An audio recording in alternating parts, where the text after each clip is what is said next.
Halo semuanya, selamat datang di podcast Tawa Talk with Animedia. Nah, di tempat ini kita akan membahas segala hal tentang dunia kreatif dan industri animasi.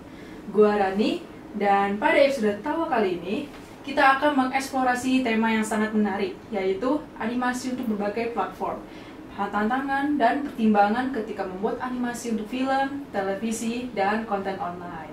Nah, penjelasan sedikit nih.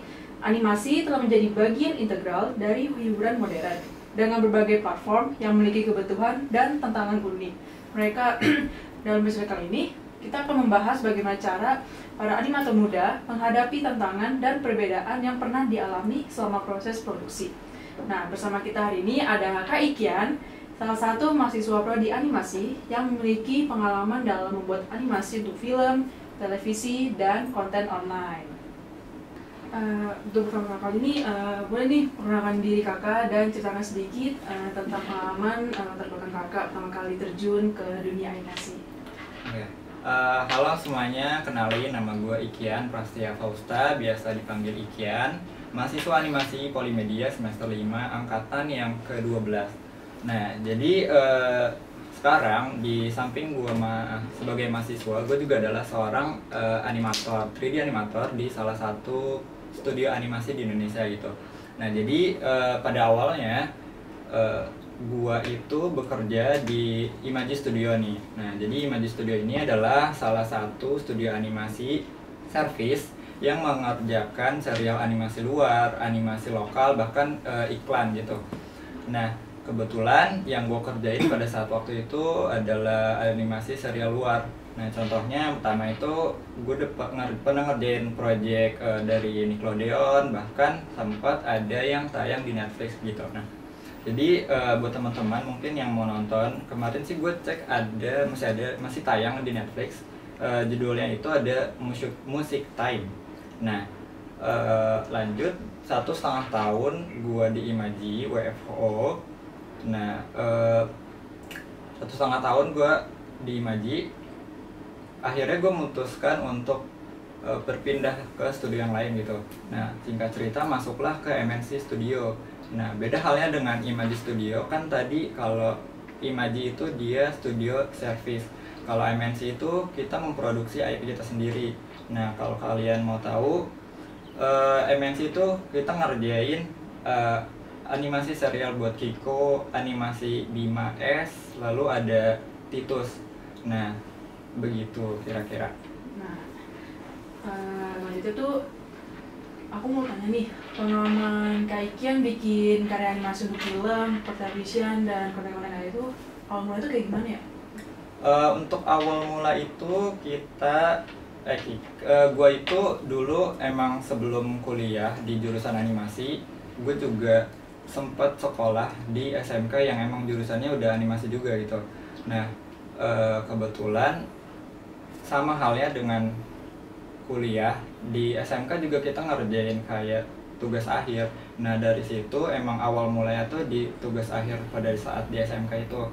Nah, lalu setelah masa-masa uji kom atau tugas akhir itu beres, ada masa dimana kita tinggal nunggu wisuda. Terus nah, di masa-masa liburan itu sekolah gua waktu itu ngadain kayak program latihan, program training yang diadain itu kebetulan dari Imaji Studio nih. Nah akhirnya daripada gua bingung apa di rumah diem aja gitu, ya udah gua memutuskan untuk ikut training tersebut. Singkat cerita, dari 10 orang yang ikut training, 5 orang terseleksi, dan akhirnya 5 orang tersebut ditarik buat masuk jadi animator baru di studio Imaji tersebut gitu. Nah, setelah itu akhirnya mulailah gue belajar banyak mengenai cara bikin animasi yang benar, pokoknya banyak dapat ilmu lah dari studio tersebut.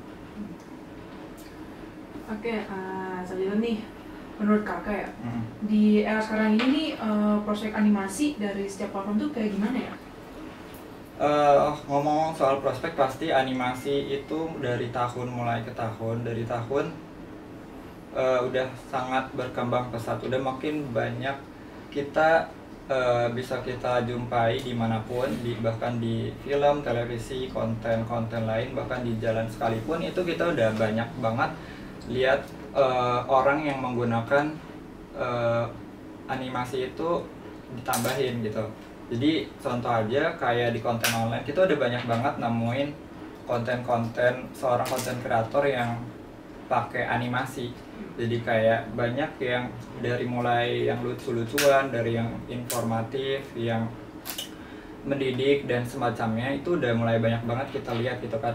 Nah, dari situ aja kita bisa tahu bahwa animasi itu dari sekarang bahkan kedepannya mungkin akan semakin meluas. Itu aja sih paling.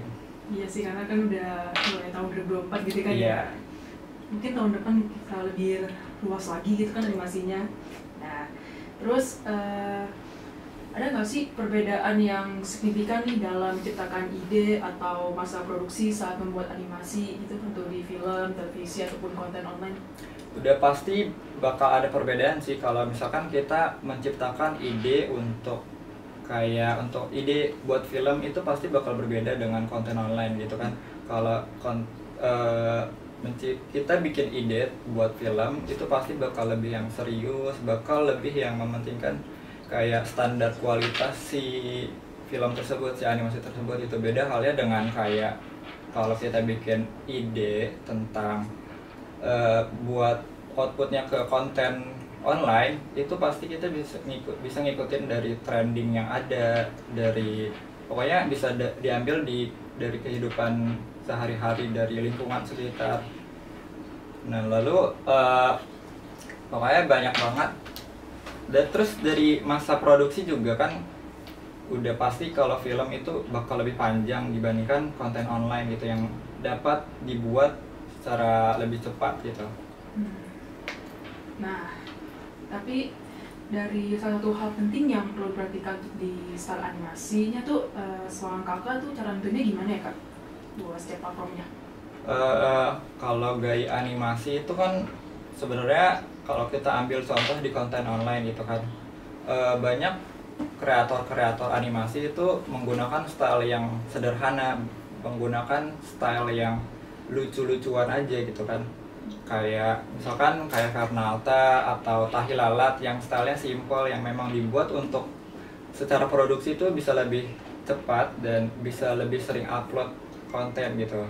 Jadi beda halnya dengan kayak di film, kita tuh pasti ngikutin standar quality si animasi tersebut. Kita pasti bikin kayak lebih yang high quality atau semacamnya, ceritanya lebih matang. Beda halnya kayak di konten online, lebih simple, lebih durasinya mungkin lebih pendek dan semacamnya. Dan juga sih tadi kayak aku inget banget tuh ada namanya Teklotok tuh.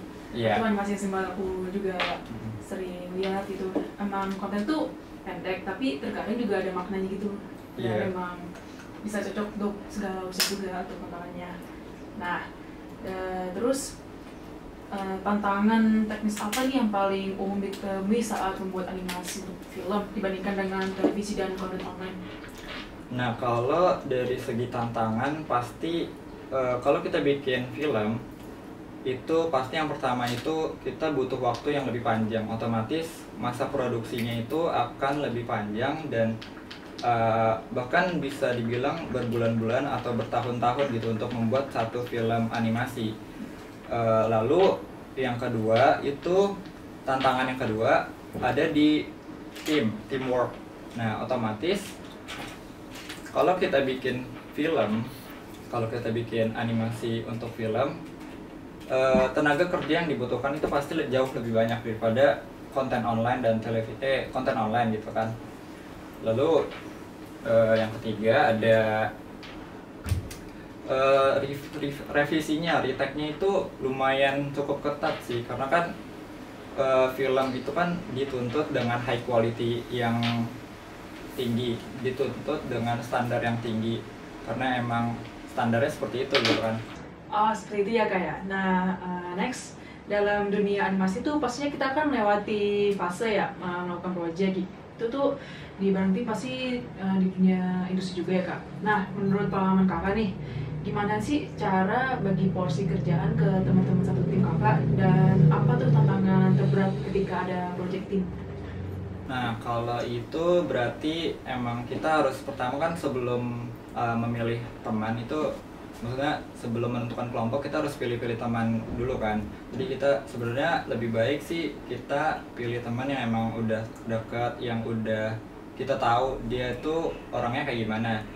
Jadi itu bisa mempermudah kita nanti ke depannya. Nah, lalu setelah kita menentukan teman-teman kita harus tahu dulu nih teman-teman kita tuh bisanya apa aja, kemampuan mereka yang dia bisa tuh apa aja. Kayak misalkan si A itu dia bisa modeling, si B animating, si C rigging dan semacamnya. Jadi kalau bisa sih satu tim itu dia bisa apa ya namanya ya, menyeluruh lah,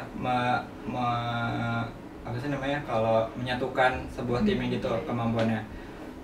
Nah, kalau gua itu bagi-bagi kerjanya tuh biasanya tuh dibikin spreadsheet gitu sih. Jadi bikin spreadsheet, contoh lah kita bagi-bagi shot di animating, gue bikin sheet shot 1 sampai dengan misalkan shot 10 gitu. Jadi kelihatan tuh shot 1 yang ngerjain siapa, shot 2 yang ngerjainnya siapa. Jadi kan kelihatan tuh siapa aja yang kerjanya banyak, siapa aja yang kerjanya belum kebagian gitu. Nah, jadi dari situ gue bisa tambahin lagi kerjaan ke orang yang belum ada kerjaannya gitu.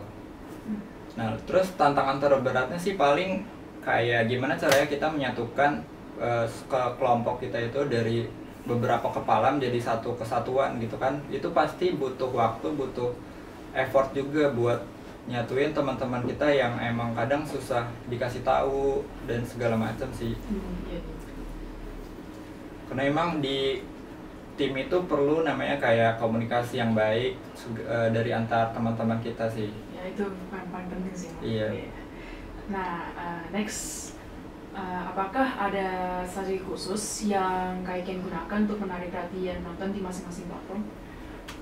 Nah, kalau itu strategi khusus sebenarnya kalau gue itu kan 3D animator aja ya kan. Yeah. Kan nggak terlalu tahu tentang kayak strategi begitu, cuma yang gue tahu tuh misalkan kayak kita bikin konten online gitu. Nah, jadi caranya sih sebenarnya kayak kita bikin konsep yang semenarik mungkin, bahkan kita bisa ya udah ikutin tren yang ada aja yang emang lagi sekarang naik-naiknya gitu. Itu juga termasuk strategi sih untuk cara menarik audiens kita gitu. Minat nonton gitu. Iya, kayak apa ya? Pokoknya sebenarnya nggak terlalu banyak strategi khusus sih. Yang penting kita bikin aja yang kita mau dulu, bikin aja apa yang kita suka dulu. Nah, nanti mungkin suatu saat kalian menentukan sendiri gitu apa kayak animasi yang cocok buat kalian bikin itu seperti apa. Seperti itu. Oke. Dan next juga, bagaimana nih perbedaan budget dan waktu produksi antara proyek animasi untuk film, televisi, dan konten online? Nah, kalau tadi kan sempat dibahas tuh kalau masa produksi kalau kita bikin sebuah animasi tentang film dan pertelevisian itu pasti membutuhkan masa produksi yang jauh lebih panjang gitu daripada di konten online. Nah, otomatis karena masa produksinya itu lebih panjang dan membutuhkan tenaga kerja yang lebih banyak, itu otomatis budget yang diperlukan juga bahkan bisa dibilang beratus kali lipat daripada konten online tersebut. Jadi kalau konten online itu sebenarnya nggak terlalu mahal, bahkan bisa dibilang gratis pun bisa gitu, tanpa perlu dipungut biaya pun bisa kalau emang kitanya mau bikin dan mau membuat animasi gitu kan. Nggak harus membuat animasi yang sulit gitu, bahkan sekadar upload hasil kerjaan kita pun nggak apa-apa gitu. Itu bisa menjadi konten di sosial media lainnya gitu. Benar juga. Nah, next, menurut kakak nih, apakah ada tren atau teknologi baru yang kayaknya prediksi akan menjadi penting di dalam industri animasi? Nah, ngomongin soal teknologi baru, pasti kita udah nggak asing lah namanya itu artificial intelligence gitu, atau yang disebut AI gitu. Nah, bahkan sering kita lihat bahwa kayak di jalan-jalanan pun sekarang udah banyak banget kan poster-poster yang pakai AI gitu kan. Nah, jadi sebenarnya itu juga termasuk teknologi baru yang sebenarnya nggak terlalu bisa menyaingi manusia, cuma emang itu kalau kita menggunakannya dengan baik itu bisa sangat membantu pekerjaan kita gitu. Contohnya kayak pekerjaan yang tadinya lama, yang tadinya bisa kita lakuin selama 2 jam, itu bisa kita bantu dengan AI itu cuma sekitar 1 kali klik doang, itu udah beres gitu. Jadi sebenarnya kalau emang penggunaan kita benar, penggunaan kita cukup baik, itu kita bisa memanfaatkan teknologi AI sih. Karena juga AI kan bisa jadi buruk atau bagus juga kan, bagi kebutuhan nanti para animatornya ya. Nah, terima kasih ya. Oke, itu dia teman-teman pengalaman bintang tamu kita yang super kece ini. Nah, gak kerasa juga ya, udah banyak ilmu nih yang bisa kita serap nih. Nah, untuk yang terakhir, Kak Kian, apa sih nasihat atau motivasi yang bisa Kak Kian kasih ke teman-teman Animedia semua yang saat ini mungkin tengah mempersiapkan diri nih untuk menjadi animator muda? Nah, ngomongin soal motivasi, sebenarnya gue tuh punya kayak sebuah kata-kata yang itu kayak misalkan paksaan itu adalah sebuah kunci kesuksesan atau kunci kebebasan gitu. Contohnya kayak contohnya kita coba aja dulu gue itu nggak dielesin les piano gitu, pasti gue yang sekarang itu nggak bakal sebebas ini mengaransemenkan musik-musik gitu. Nah, terus kayak coba aja kalau gue dulu nggak les dipaksa sama orang tua gue tuh buat les gambar atau les melukis, pasti gue yang sekarang itu nggak bakal bisa kayak melukis dengan style yang realistik atau semacamnya dengan bebas gitu kan. Nah, jadi intinya kalau kalian emang pengen jadi animator, pengen jadi apapun lah yang kalian inginkan, yang kalian cita-citakan, intinya tuh kalian harus disiplin dengan apa yang kalian inginkan. Kalian juga harus tekun dengan apa yang kalian cita-citakan. Lalu pokoknya jangan pantang menyerah, jangan pantang putus asa, jangan dengarkan orang lain, fokus pada diri sendiri, jaga konsistensi, dan insya Allah semoga kedepannya kalian emang pasti bisa jadi lebih baik daripada kalian yang dulu gitu sih. Nah, dicatat tuh ya teman-teman nasihat dan motivasinya biar bisa tetap semangat dan terus lanjut ya. Nah, itu tadi obrolan menarik kita dengan Kak Kian yang telah berbagi wawasan luas luar biasa tentang tantangan dan pertimbangan dalam membuat animasi untuk berbagai platform. Terima kasih banyak telah mendengarkan episode Tawa kali ini. Jangan lupa untuk follow kami di media sosial dan subscribe channel kita agar tidak ketinggalan konten-konten menarik berikutnya. Terima kasih lagi kepada Kak Kian yang telah meluangkan waktu untuk berbicara dengan kami hari ini. Gua Rani, gua pamit undur diri dan sampai jumpa. Dadah!